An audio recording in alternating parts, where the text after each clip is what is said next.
Welcome to new blog. Myself BKG। तो आज का जो टॉपिक है आप सभी को पता है।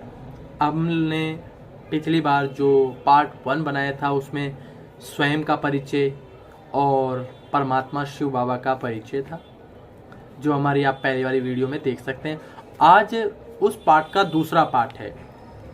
ये साप्ताहिक कोर्स राजयोग मेडिटेशन कोर्स है जो ब्रह्मा कुमारी में सिखाया जाता है।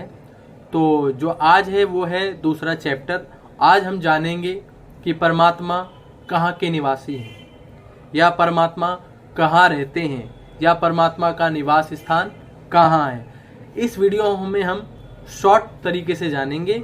आपको इसकी पूरी जानकारी के लिए अपने नज़दीकी किसी भी प्रजापिता ब्रह्मा कुमारी जाकर उसको समझना होगा।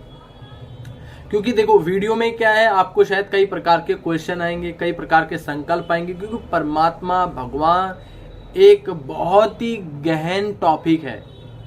टॉपिक माने विषय, क्योंकि भगवान को कहते हैं सागर, और सागर में आपको पता है ना, सागर के अंदर बहुत मोती हीरे जवाहरात मिलते हैं। भगवान के प्रति समस्त संसार ने अपनी अपनी एक थ्योरीज बनाकर उसको प्रेजेंट करने की कोशिश की, लेकिन भगवान कहता है कि मुझे मेरे द्वारा जानो। गीता में स्पष्ट है कि हे अर्जुन मुझे मेरे द्वारा जानो। कुरान में कहते खुदा माने जो खुद आकर अपना परिचय दे। तो आज हम जानेंगे कि परमात्मा का निवास स्थान कहाँ है। उससे पहले हम फ्यू मिनट्स राजयोग मेडिटेशन की प्रैक्टिस करेंगे। इस प्रैक्टिस में सबसे पहले हम स्वयं को अपने पर स्थिर करते हैं। तो लेट स्टार्ट। मैं आत्मा,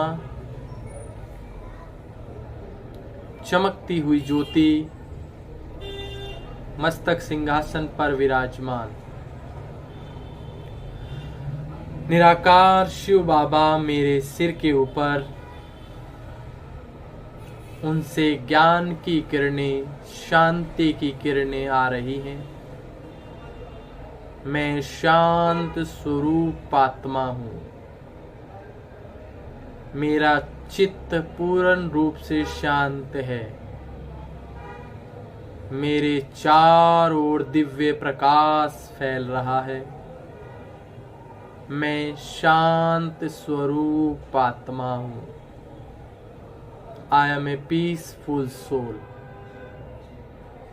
ओम शांति। तो अब हम जानते हैं कि परमात्मा का निवास स्थान कहाँ है।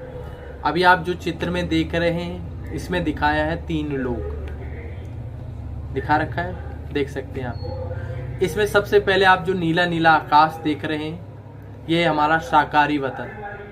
साकारी वतन जो आप देख रहे हैं साकारी वतन है। साकारी वतन माना मानव लोक, जहाँ मनुष्य आत्माएं इस शरीर रूपी चोले को धारण कर कर पाठ बजाती है, कर्म करती है, और इस संसार में वो जिस प्रकार के कर्म करती है उसको वैसा उसको फल मिलता है। भगवान ने संसार में नियम बनाए, जैसी करनी वैसी भरनी, जो बोएगा सो पाएगा। और कलयुग के अंत में मनुष्यों की एक शिकायत रहती है कि हम लोगों के साथ अच्छा करते, लोग फिर भी हमारे साथ बुरा करते हैं। शायद आप इस जन्म को देख रहे हो। भगवान हमारे पास्ट प्रेजेंट फ्यूचर माना आदि मध्य अंत को जानता है। उसे हमारे जन्म जन्म का पता है कि हमने किसके साथ क्या बर्ताव किया।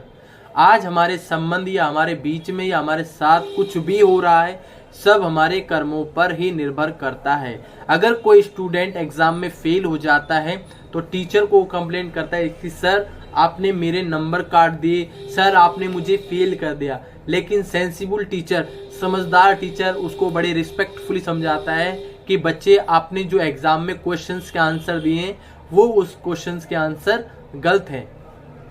आपने जो थ्योरी समझाई वो उस थ्योरी नहीं थी, इसलिए आपके नंबर कटे, राइटिंग के नंबर कटे।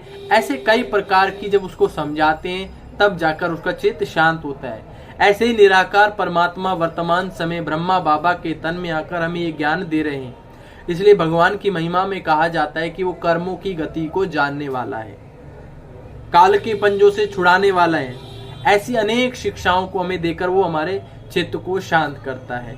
और उसने आते ही हमें सबसे पहला परिचय दिया कि हे आत्मा, तुम इस शरीर में रहने वाली एक आत्मा हो जो हमने पहले पार्ट में समझ लिया है। उसको समझने के लिए आप पहला पार्ट देखिए। अब हम समझ रहे हैं कि मैं आत्मा, जो आप नीला आकाश देख रहे हैं इसमें सबसे नीचे, इस संसार में मैं आत्मा कर्म कर रही हूँ और इस शरीर में रहकर जैसे करती हूँ वैसे ही भरती हूँ। शरीर के साथ कर्म करूंगी तो शरीर के द्वारा ही भुगतना पड़ेगा। तो इसको कर्म क्षेत्र भी कहते हैं, जिसको गीता में कुरुक्षेत्र कहा गया। कुरु माने कर्म करने का क्षेत्र। आत्मा जिस प्रकार के कर्म करती है उसके साथ उसका वैसा बर्ताव होता है, इसलिए जैसी करनी वैसी ही भरनी, याद रखें। और इसके ऊपर आप देखते हैं हमारा जो ग्लोब है, पृथ्वी, इसमें चित्र में दिखा है ना, ये पृथ्वी में हम कर्म कर रहे हैं और ये 5 तत्वों से निर्मित है। 5 तत्व कौन से? पृथ्वी, आकाश, वायु, जल, अग्नि, ये 5 तत्वों से निर्मित है। भगवान ने कहा है कि प्रकृति तुम्हें सुख देने के लिए है, इसलिए प्रकृति के प्रत्येक तत्व को कहते हैं देवता। अर्थात जैसे वायु देवता, जल देवता, अग्नि देवता, क्योंकि प्रकृति माना जो सदा देती है निस्वार्थ भाव से, नो एक्सपेक्टेशंस। आपको हमेशा वो देने के लिए तैयार रहती है। आपने कभी सुना है कि पानी ने अपना ही खुद पानी पी लिया हो? नहीं। पेड़ ने अपने फल खुद खा लिए हो? वो सदा ही देते हैं। इसलिए भगवान कहते हैं, शिव बाबा कहते हैं, जो दूसरों को देते हैं वो देव समान है। और कहते हैं कि जो बांट कर खाता है उनका पेट भरता है और जो अकेले खाता है वो भूखा मरता है। सॉरी। इससे ऊपर ये हमारा साकारी लोक, ये हमारा साकारी लोक, जिसे हम मनुष्य लोक भी कहते हैं। अब इससे ऊपर आप देखेंगे येलो कलर की लाइंस जा रही है छोटी सी, उसे कहते हैं सूक्ष्म लोक, जहां पर सूक्ष्म आकारी देवताएं निवास करते हैं, जिन्हें हम क्या कहते हैं, देवपुरी कह सकते हो, या ब्रह्मा, विष्णु, शंकर वह सूक्ष्म आकार में रहते हैं। इसको हम कहते हैं सूक्ष्म लोक। सूक्ष्म लोक क्यों कहते हैं? क्योंकि वहां पर उनका सूक्ष्म आकारी शरीर है। इसकी गहराई जानने के लिए आपको राजयोग मेडिटेशन पूर्ण रूप से सीखना पड़ेगा ब्रह्मा कुमारी में जाकर। और सबसे ऊपर आप देख सकते हैं, जिसे हम लाल सुनहरा सा दिख रहा होगा ना आपको, लाल लाल, ये जो आप चित्र में देख रहे हैं, इसको कहते हैं परम धाम। और इसमें जो आप देख रहे हैं डॉट डॉट डॉट, इसमें जो सबसे पहले ऊपर डॉट है वो परमात्मा शिव है, फिर उसके नीचे ब्रह्मा, विष्णु, शंकर, फिर उसकी रचना ऐसे ऐसे करके एक उल्टे झाड़ की तरह बना हुआ, मैंने वृक्ष की तरह। पेड़ ऐसे उगता है, ये ऐसे है, क्योंकि हम सभी आत्मा ऊपर से नीचे आई हैं, या नीचे से ऊपर आई हैं। ऊपर से भगवान ऊपर से नीचे आ रहा है, हमें ज्ञान दे रहा है ऐसे। तो बाबा माना हम सभी आत्माओं का पिता, जो आपको बताया था कि हम सभी जो आत्माओं का पिता, हम उसको प्यार से बाबा कहते हैं। तो हम कहते हैं, हाँ, परमात्मा कहाँ का निवासी है? परम धाम का। जो जस्ट वेट कोई आ गया है, जो अभी आपको बताया, क्लासरूम में हमारे इंदर भाई आए हैं, अभी देख सकते हैं आप ही, साइलेंस मोड पर है अभी। साइलेंस। तो ओम शांति। तो लेट्स गो। तो हमने समझा कि हम सभी जो आत्माएं हैं परम धाम से आए, क्योंकि परमात्मा कहाँ का निवासी है? परम धाम का। इसलिए शास्त्रों में भी अर्जुन ने कहा कि हे प्रभु, आपका कहाँ का निवास स्थान है? तो श्री कृष्ण ने मुस्कुराते हुए कहा कि मेरा वो धाम है जहाँ सूरज चांद की रोशनी नहीं पहुंच सकती, जिसे गीता में कहा गया पार धाम।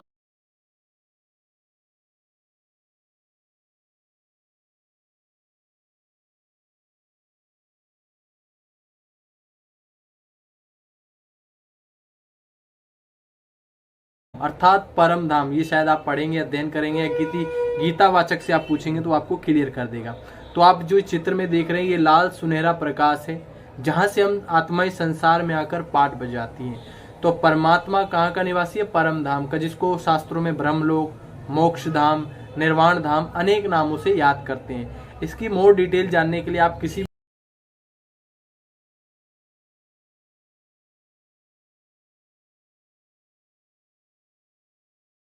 अपने नज़दीकी ब्रह्मा कुमारी सेंटर से संपर्क कर सकते हैं, क्योंकि ये चैप्टर केवल ये 10-5 मिनट का नहीं है। जब आप वहाँ जाते हैं या किसी प्रकार का परिचय आपको जानना हो, या आपके माइंड में किसी भी प्रकार की डिस्टर्बेंस रहती हो, तो ब्रह्मा कुमारी के द्वारा जो निःशुल्क राजयोग मेडिटेशन सिखाया जाता है, आप उसको ज्वाइन कर सकते हैं। यहाँ कोई चार्जेस नहीं है।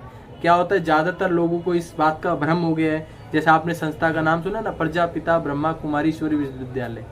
वास्तव में लोगों को कई बार ये भी हो गया कि बहनों की संस्था है, क्योंकि नाम इसका बहनों पर पड़ा, लेकिन वास्तव में सबके लिए, चाहे वो कोई छोटा है, बड़ा है, बुढ़ा है, जवान है, स्टूडेंट है, किसी भी प्रकार का है, नाम तो किसी प्रकार से रखना पड़ेगा।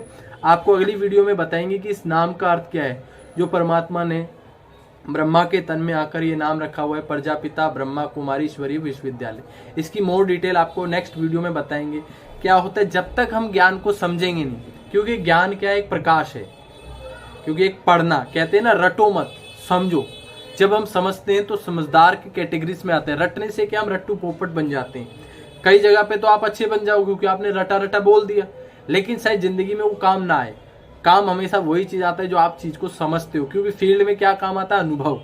और अनुभव कब आता है, जब हम उस चीज को करते हैं। तो ऐसे आप जो अभी आपको चैप्टर बताया, शॉर्ट में बताया है, इसकी मोर डिटेल जानने के लिए आपको ज्वाइन करना पड़ेगा। Thank you for watching video. आपको वीडियो कैसी लग रही है आप हमें अपने कमेंट के द्वारा और बता सकते हैं, और अपने फ्रेंड्स को, फैमिलीज को इसको शेयर भी कर सकते हैं। ये छोटा सा वीडियो है, इसमें आपको आनंद लेना है, एंजॉय करना है, बिकॉज हम सब एक फैमिली हैं। वी और ब्रदर्स, फैमिली रहेंगे हम। और जिंदगी का नाम क्या है, और गीत भी सुना है ना, जीवन के दिन छोटे सही हम भी बड़े दिल वाले, कल की हमें फुर्सत कहाँ, सोचे जो हम मत।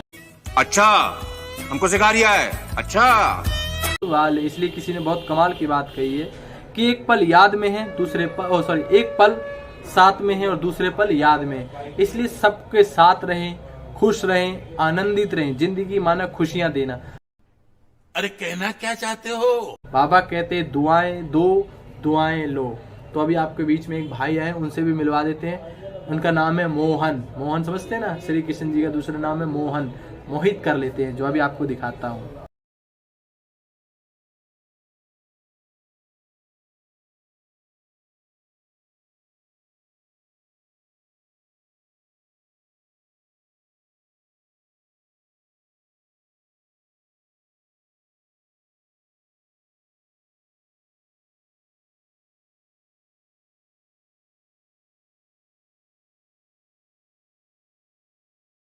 One hour later.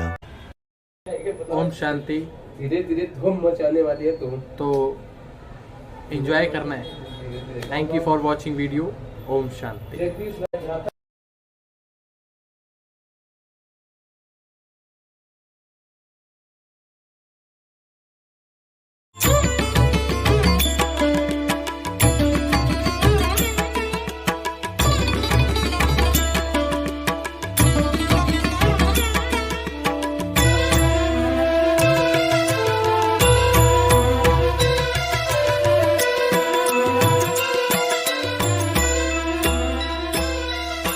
शिव अनादि है, शिव अनंत